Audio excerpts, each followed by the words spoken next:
patriotism mean? What being a patriot mean in life? And the dictionary says a strong devotion to one's homeland. A strong devotion and service to one's homeland. Then I left the realm of the spirit and came to the realm of the physical for a minute. And I'm asking that, what does it mean to say one's homeland? It means the country where you have your citizen.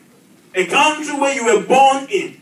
Not necessarily a naturalized citizen, but a country where you obtain your first citizenship. It's your home country. But we live in a physical world where we all have the right to migrate and go from one nation to the other. And when you get to another nation, and if you're coming from a country where it is not dual citizenship, you have the right to drop the citizenship of where you're coming from and pick up the citizenship of another country. In that case, you have accepted to be a citizen of the nation that is accepting you.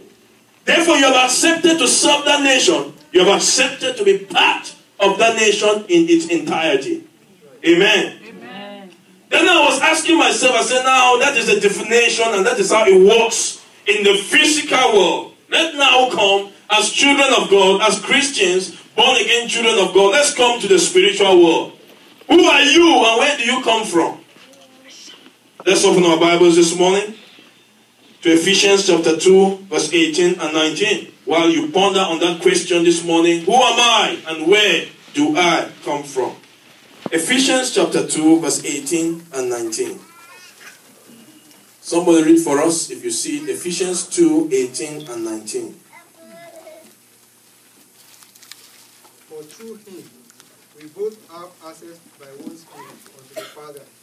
Now therefore ye are no more strangers and foreigners, but fellow citizens with his saints, and of the household of God. Hallelujah. We are no longer foreigners. We are now citizens through Jesus Christ. Amen. Originally, you and I, we come from heaven. This is not our country. America is not where you come from. The earth is not where you come from. Heaven, a kingdom, is where you come from. Because all of us sitting here, we are of a kingdom. And today we happen to be special ambassadors sent from that kingdom to represent the kingdom, the country where we come from. That's why angels are not physically present here this morning, because they are not privileged to be sent as ambassadors. But you and I, we are privileged to be sent as ambassadors. And there was a channel through which God needed to bring you into a place where you exercise your ambassadorship. Then you came through one mom and dad somewhere in some country, and they gave birth to you and started bringing you up. That is just a channel of God to bring you to the world. Amen. That's just a channel that God used to bring you to the world. But now that we are here already, we have arrived safely. Some did not arrive safely, but you and I have arrived safely, and we are where we are today because we are ambassadors of Christ. If you have truly repented, if you have accepted Jesus as your personal Lord and Savior, therefore Jesus Christ came to show an example to us. He came as an ambassador, died on the cross of Calvary to adopt us into God's citizenship, because we had lost our citizenship by virtue of the sin of Adam and Eve. So the first Adam had taken our citizenship away from us. And God needed a second Adam to restore our citizenship. And Jesus came as a second Adam, died for our sins, the sins that we had committed and had to stand and answer questions for. When it was time for us to answer questions, somebody came from nowhere and took upon himself our sins. The Bible said, let as a lamb to be slaughtered, he opened not his mouth. A scapegoat he was. Accepted the sins of the whole world. You remember the Gethsemane experience? You remember the Golgotha experience? When Jesus said, if it is possible, let this cup be taken away from me.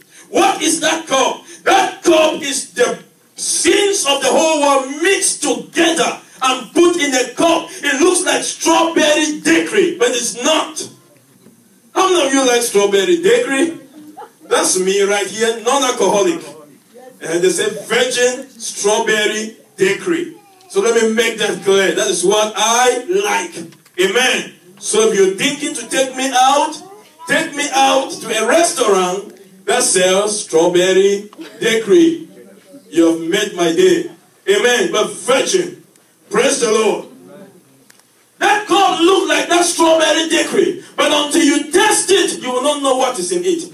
It was mixed up with the abomination of the whole world. And when Jesus brought that cup close to him, it was bitter than the queen. Some of you know Eva Queen. Growing up like children, if you have fever and mom mentions that they should go buy Eva Queen, get well. You will be well by force. You just get healed immediately because you don't want it to go through your mouth. It's too, But now that cup was too bitter for Jesus to take because it's everything put together. And he prayed that if it is possible, let this cup be taken away from me. But it was not possible because the will of God had to be done. Now the will of God was done. He drank of that cup and gave his life for you and I. By virtue of doing that, the captain that was in the temple parted into two, accepting direct citizenship for those that have lost their citizenship. Now all of us now have direct entrance into picking up a kingdom citizenship again. Then we became born again. So we are adopted children of God. Jesus is the legitimate Son of God. We are adopted through Jesus into becoming the sons and daughters of Zion. Hallelujah. Now that you have been adopted, let's come back again to the natural world a little bit. If you stay in the United States and you're a citizen of the United States, you go somewhere in the world and you adopt a child. By virtue of you adopting that child, someday that child is going to be a United States citizen. By virtue of you being a citizen of this nation, that child will get his citizenship through adoption. All of that was copied from the Bible. Americans are very smart.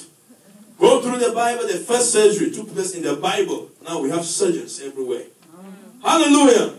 Adam operated and stitched and then brought back anesthesia given to him. He went off, was not responding, operated, removed the bone, did what they were doing, put it back. After some time, the guy came back to consciousness. That's the same thing that happens in our daily life. Everything, chemistry, physics, everything is from the Word of God. Hallelujah. Amen. So we are now adopted sons and daughters of God, which means we have picked up the citizenship of God. Now, what kind of people ought you and I to be? Now that we are citizens of the kingdom, it means we are on earth, but we are not of the earth. We are on earth with a mission. We are here as ambassadors to represent our kingdom.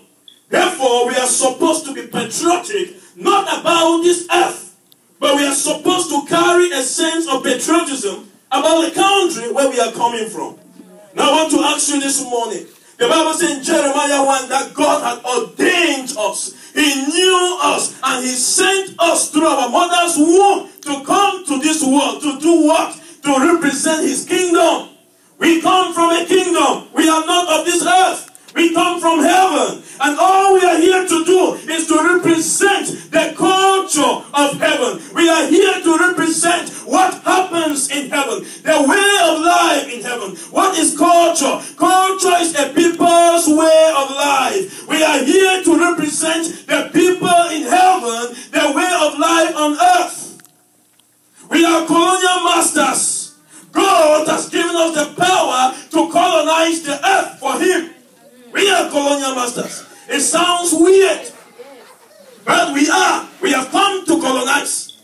Let's go back to the physical again and see how Western world came to Africa, and colonized the partition for Africa. Came and divided Africa into little pieces, divided families, and colonized a people. What did they do? They came and introduced their culture, the kind of food they want us to eat. They brought it to us. The kind of dressing they want us to dress. Now all of you are all sitting here with ties and all of that. These are foreign kind of dressing that the Western world came and introduced to us Way back in Africa, somewhere, if you are from Africa. Hallelujah. Amen. One day, my grandfather is the founder or the chief of our village. One day I went inside those buildings and I saw a portrait, and on that portrait I saw women were dressed. You know, they were not even wearing anything on top. They had a way that they were dressed and stuff like that. That was the way of dressing before the Western culture came. Now they left their country and came as ambassadors with a mission. Some came to introduce Christianity in good faith. Some came to colonize, use you, and take what you've got. All people came in so many kinds of ways. But we have come this morning with one intention: to colonize the earth for Christ. That is our mission as children of God. That is our mission as an end-time army. That's our mission as a member in this commission. You have come with one mission. Your mission is one. Your motive is one. Colonize a people for Christ. We are sitting here more than 80 people. What do you think will happen if by next month you duplicate yourself? If by next month you are so patriotic that you bring one person, you speak and colonize one person. Colonization is of the Father, but the words are of us. Do your job. If everybody sitting here can assume their citizenship, if everybody sitting here can know 100% that they are an ambassador, by this time next month, we will tell the landlord that we are no longer here. Because we have doubled our size. And duplication and triplication will continue. If that is an English word. But it will continue. Hallelujah. So we are citizens of heaven. We have come here with a mission. Our mission is to colonize the people. And when they came and colonized Africa, they introduced their way of talking. You know, there are three components of a culture: the language, the food, and the dressing. When you want to know a people's culture, these are the three things that you must affect. Missionaries know this. If they learn in the culture, they better start dressing like the people of that culture. They better accept the kind of food that the people eat, and they better start learning that language before they learn. Those three things will help their colonization process. The French came with that mindset. The British came and said, oh, you know what? It's going to be too difficult for us to learn 1 million African languages. And they decided to institute the indirect rule,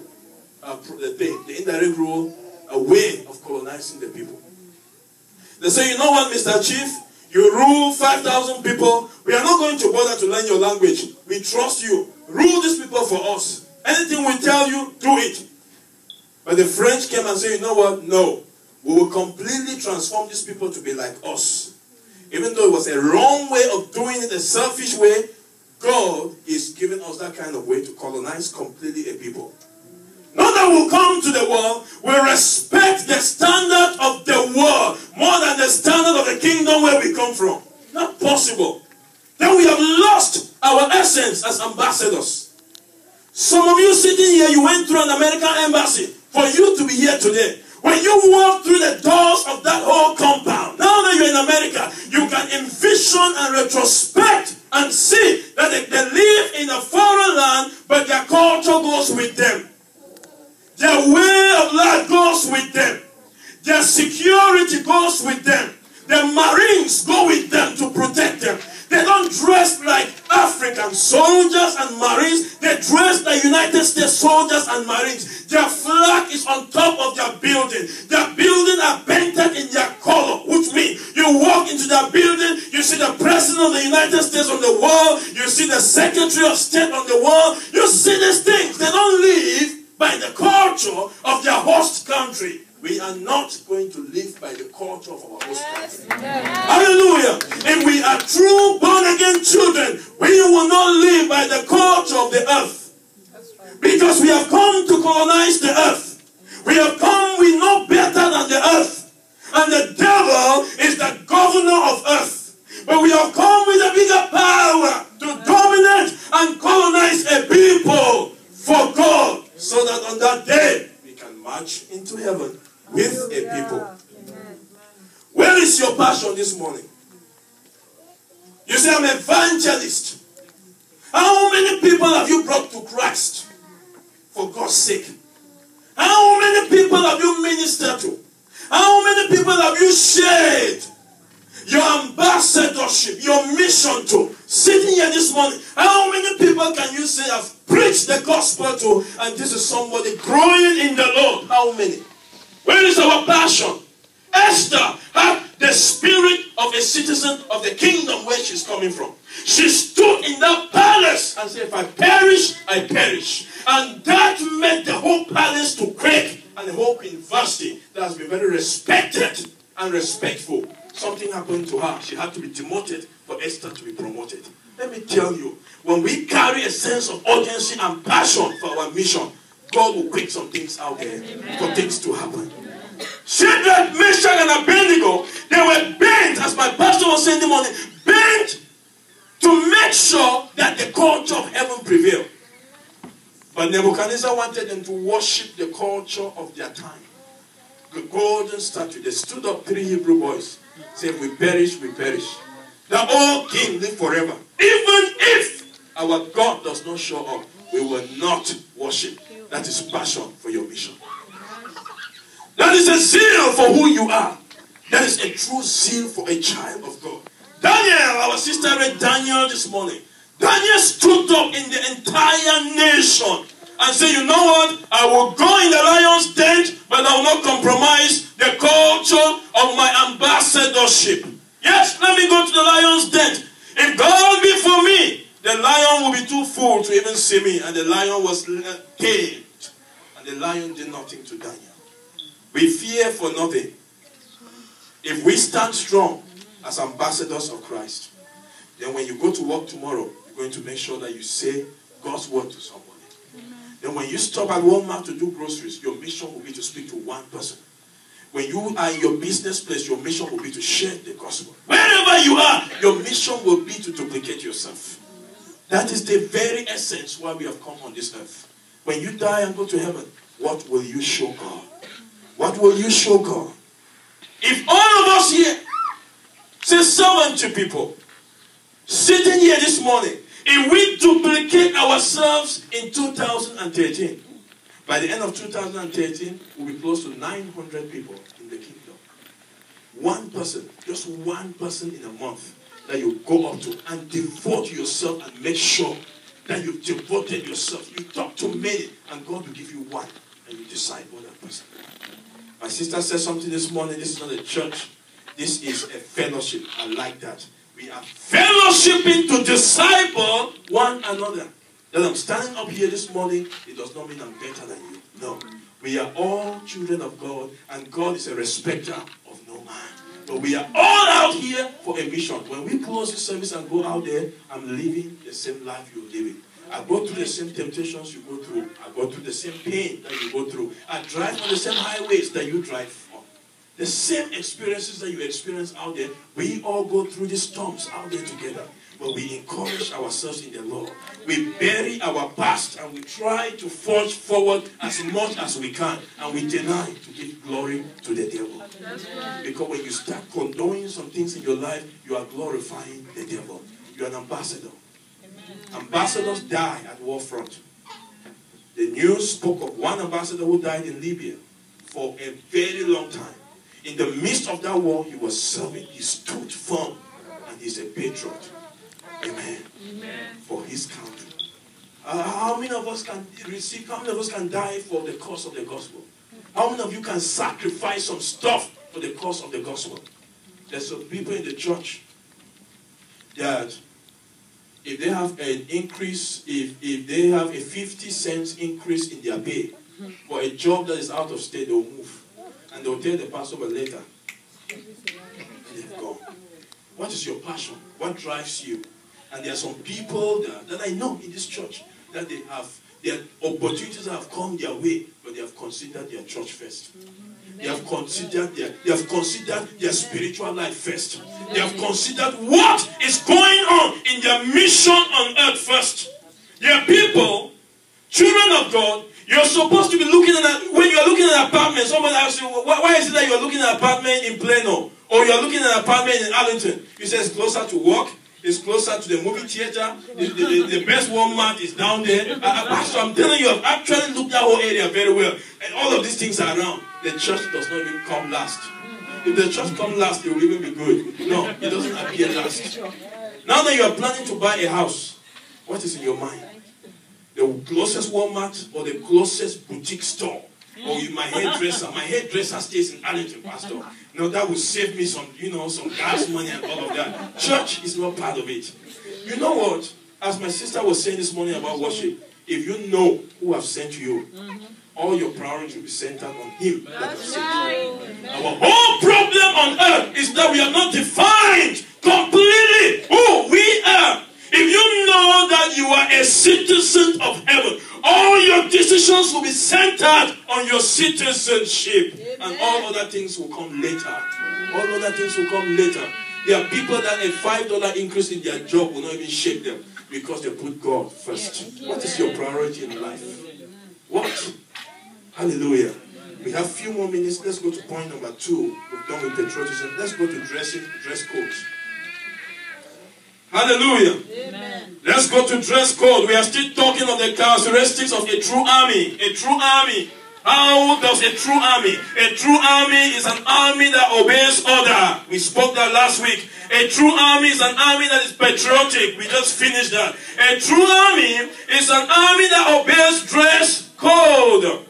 I just talked about culture. The culture is a people's way of life. I said 3 components makes up a culture. The language, the food, and the dressing. Right? Now, these are 3 very important distinct factors that defines a culture. But do you know only one among these 3 is an obvious factor? Obvious factors are factors that you don't need too much time to know. You see it, you know it. Dress code. When you learn in a new country, you may not see somebody eating. You're going to look for somebody eating to find out what they are eating and how they are eating it. It's going to take you time. When you learn in another country, it may be difficult for you to even hear somebody talk. They may be quiet for a season. And you'll be waiting to hear them talk before you hear their accent and know how they talk. But when you learn in a country, you don't need a prophet to tell you. You will see people dressed. You will see people, all human beings will be wearing some kind of a dress in them. On them. You will see them dressed. So dressing is an aspect of one's culture that is obvious. And the other 2 are the ones that are not that obvious. You need some time to get into it. We come from a culture. And that culture has the kind of food they eat. The culture of heaven has its menu of food. The culture of heaven has a menu, a dress code. The culture of heaven has a language. That is why when you talk, somebody can tell if you collapsed on the cross or you died on the cross. Your words. Hallelujah. The way you talk, the way you dress, and the way you talk, the way you dress, and what you eat will tell somebody the entirety of who you are. Now that we are from the heavenly culture, now that we come from heaven, what kind of people ought we to be? I'm not going to talk about food today. I'm not going to talk about language today. Let's focus today on dress code. For the past 6 years, I've worked in corporate America. I've walked across 3 banks, and they have one characteristics. When they hire you through the onboarding process, as they are doing your background check and sending you for drug tests, all of that, you appear dressed well. Training, day 1, the first thing they put on the PowerPoint, attendance and dress code.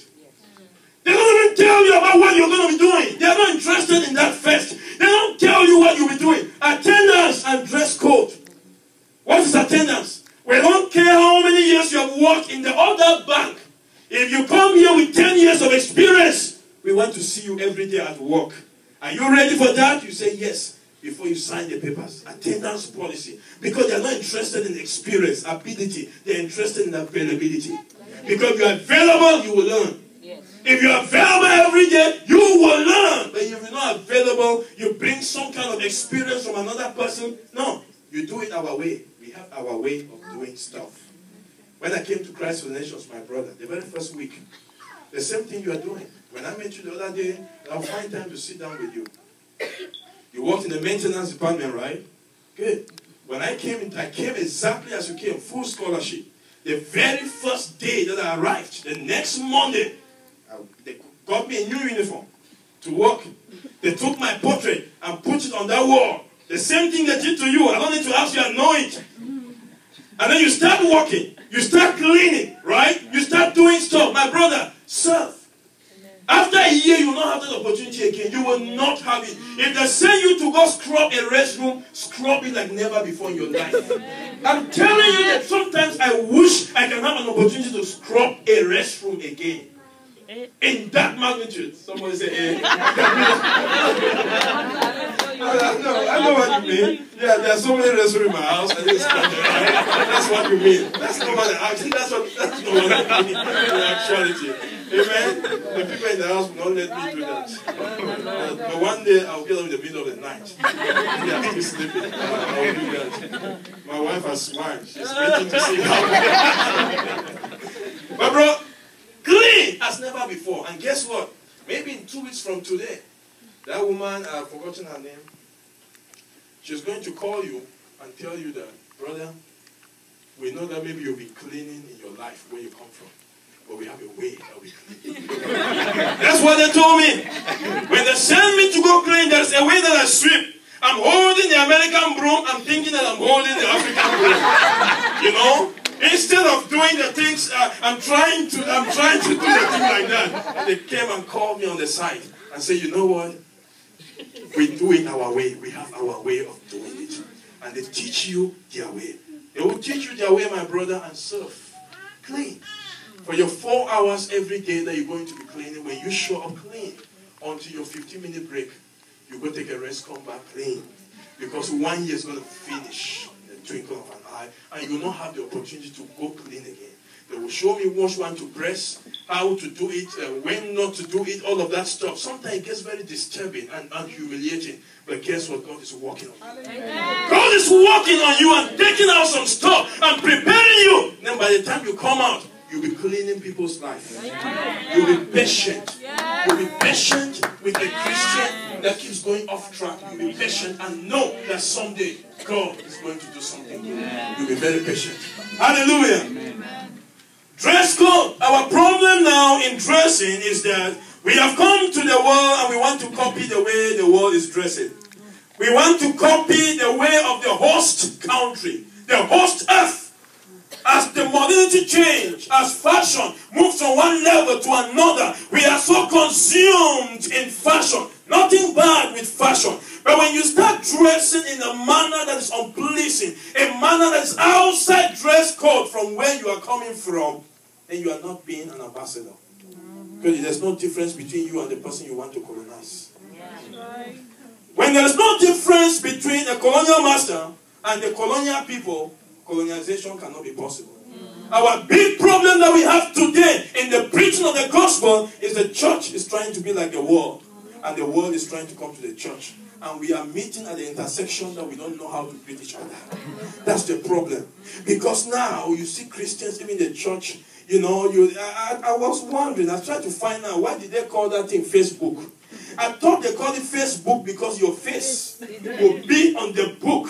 So that your mate, friend or something, high school, whatever, somewhere in the world can see your face and remember you and find out how you are doing. But it's not Facebook, Pastor.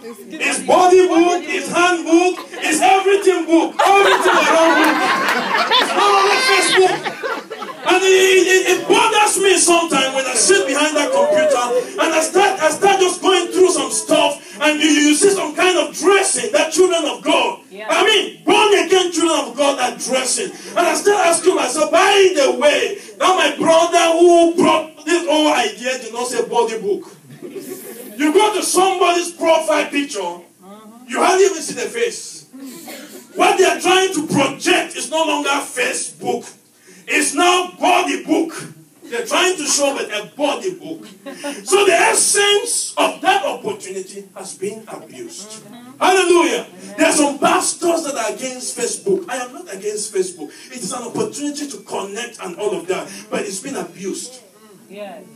That privilege is being abused. I told somebody, do you know this one picture that you have put on Facebook?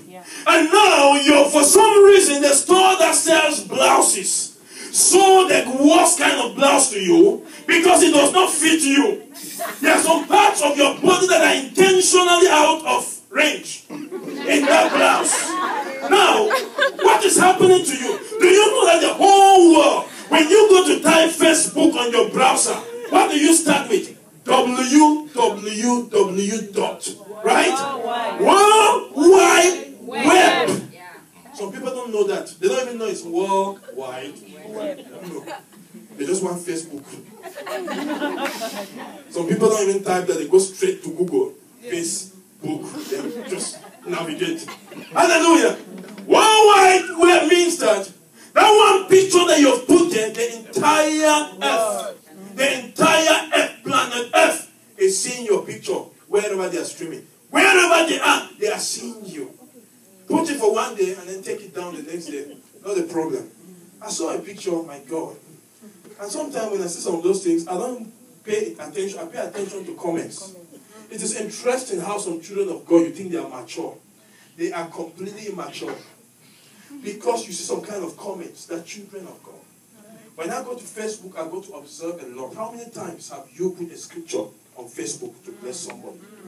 How many times have you gone on Facebook, child of God, and put a statement that can edify somebody? A statement that can make somebody on the other side to say amen or thank you for this word. No. Instead we go to Facebook, we comment on say, that's cute.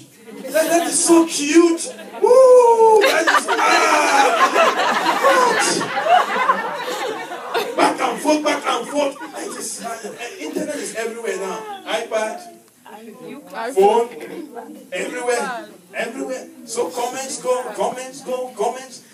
up and down. Child of God, we need to mind the way we dress as children of God. Yes. And guess what? If you're a true child of God, you have the Spirit of God. Yes. When you put on that dress on your body, you will know that's not right. You just console yourself. It's only from today.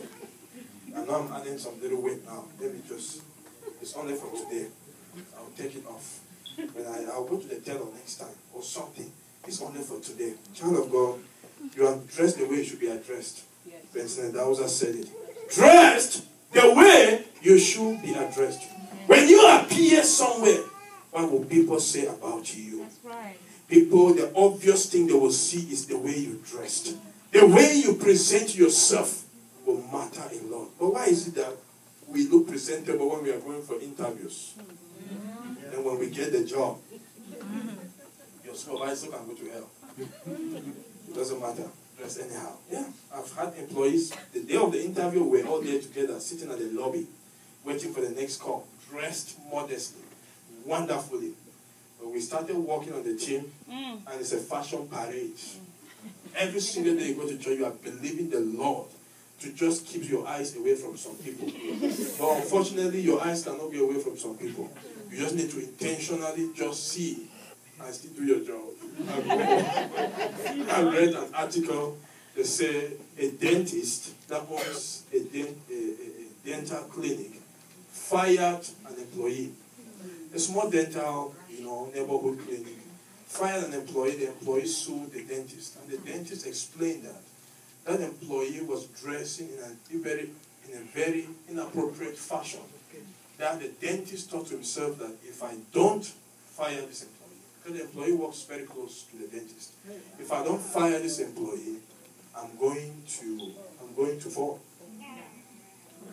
And the dentist discussed that with the wife, and the wife encouraged him to fire the employee.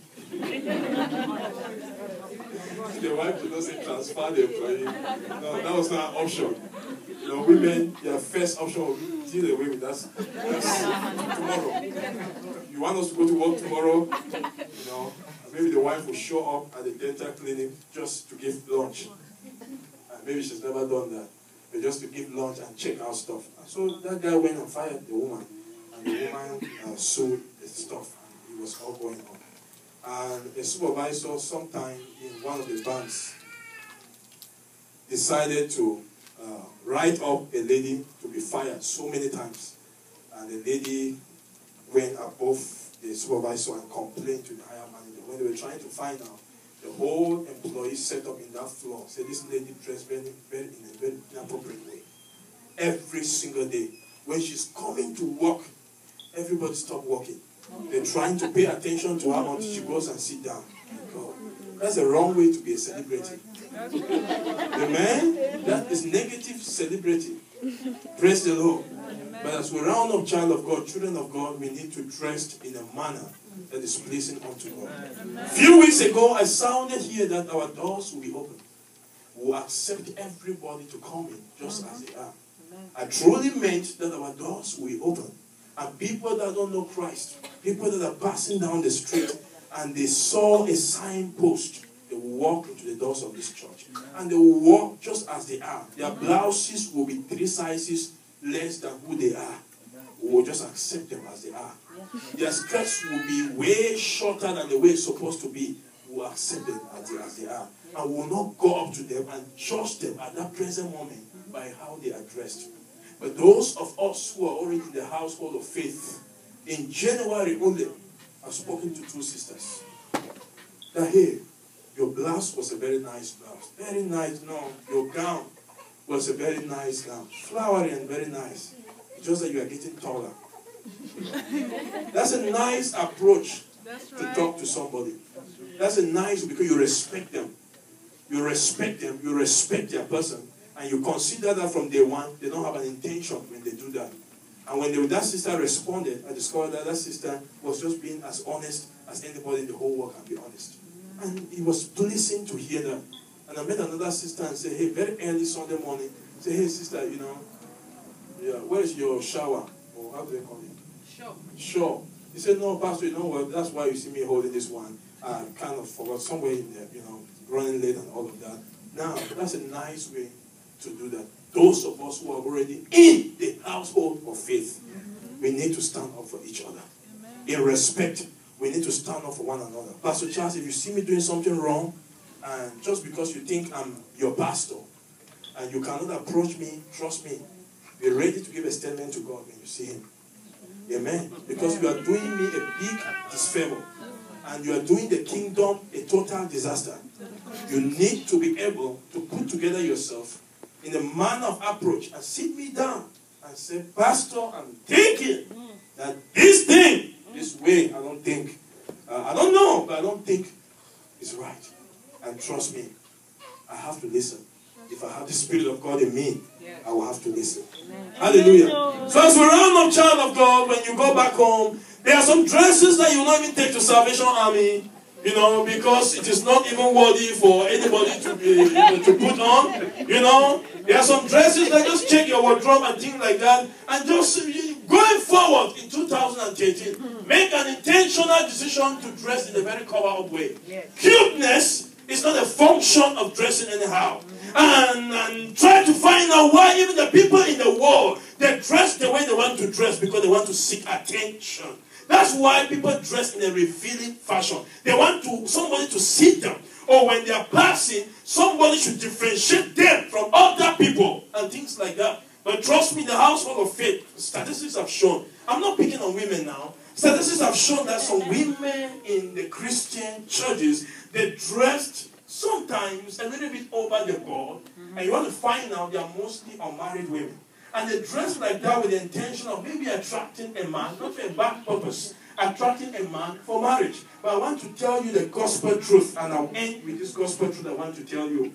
A true husband material knows a true wife material. Amen. Any man, brother in the Lord that is born again and is believing God for a wife in the Lord, that brother knows better than defining his choice by dressing.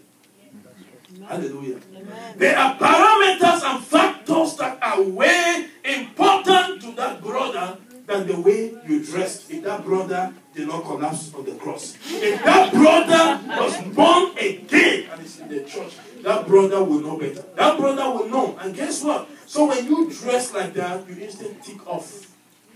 When you dress like that, you instantly tell someone, you know what? This is a boyfriend-girlfriend material, and this is not a wife material. And if it's a playboy, they will use you as a playboy.